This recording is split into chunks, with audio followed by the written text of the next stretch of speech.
Hey everybody, this is Ted Check, recovering reporter. Well, you can file this under, let's see how cold and callous and cutthroat the media news business has become uh, just, in the past few years, as they are hemorrhaging viewers, readers, and ultimately money, and then having to resort to layoffs, massive layoffs at times. The root is a headline from Mediaite.com. The Root staffers ordered to write more articles to offset the tragic loss of colleague days after her death. Let's let that sink in for a second.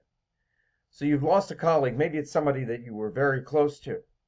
You hung out with after hours. You confided in. Maybe it was somebody that you just saw in passing, but you were used to them being around for years. What have you? And they died tragically at only the age of 47. Her name was Stephanie Holland.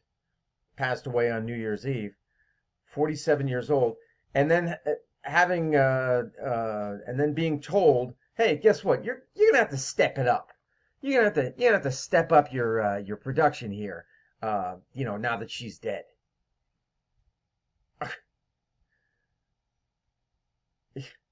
I I don't know. So the headline or the lead is staffers at the Root were ordered to write more articles for the news outlet this week in an effort to help, quote unquote, offset the tragic loss of their colleague Stephanie Holland, who passed away on New Year's Eve.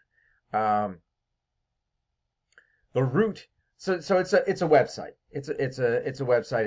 It's not a newspaper. It's online only. I don't really know too much about it, where they're coming from.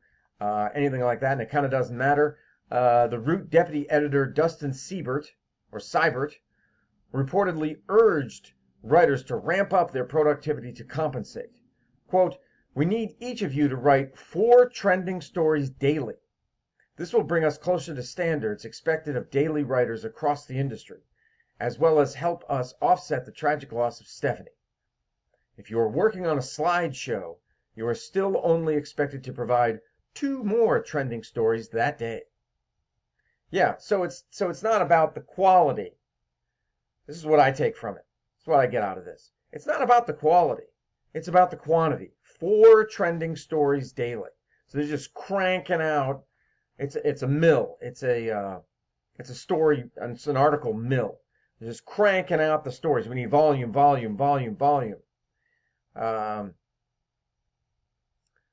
According to Semaphore's Max Tanney, who broke the story, the memo, quote unquote, stunned staff at the news outlet who mocked the fun times at GO, which is the parent company of the Root, they were experiencing. I mean, yeah, if anything kills a buzz, it's something like this. But somebody for the Root says, oh, well, that was taken out of context. Included reasonable industry standard goals that had been already communicated to the staff weeks ago. Then why bring up Stephanie's death? Why bring that up at all? Why use her death to coerce or otherwise order your staffers to do more? That's just like I said, that's cold, that's callous and manipulative. Really, it's downright manipulative. You're going to use her death to push those reporters. Now, I mean, they get it. They have to work. Some of them may be suffering from her death, but and I don't know if there was any type of sympathy that was offered or counseling or anything like that. But wow, yeah.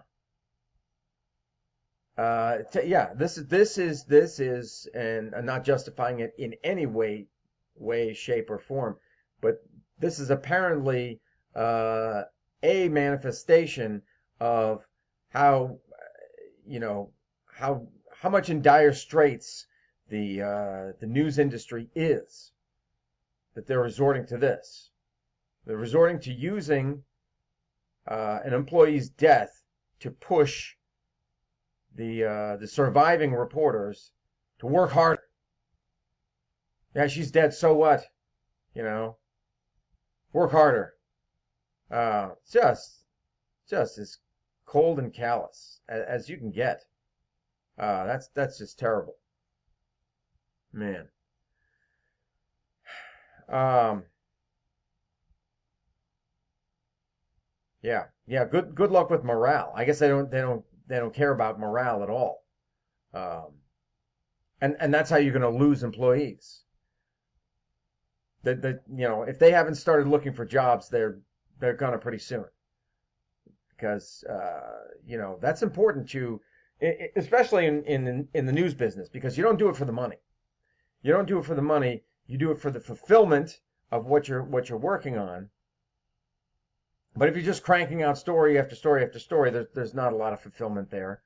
Um, and you do it for the atmosphere. Being in a newsroom, it's a great place to work, generally speaking, because it's this constant exchange of ideas, and you're mixing it up with each other, and you're talking about this person you just interviewed and how that went, and you're bouncing ideas off of each other and stuff like that. It's a great atmosphere to work. You're not, at least where I've worked, you don't have these high cubicles. Everything is cut off so you can see everybody in the newsroom. You can look at the person across from you and on this side of you and that side of you, and you can have conversations with them, and you can help them in their work, and they can help you in your work.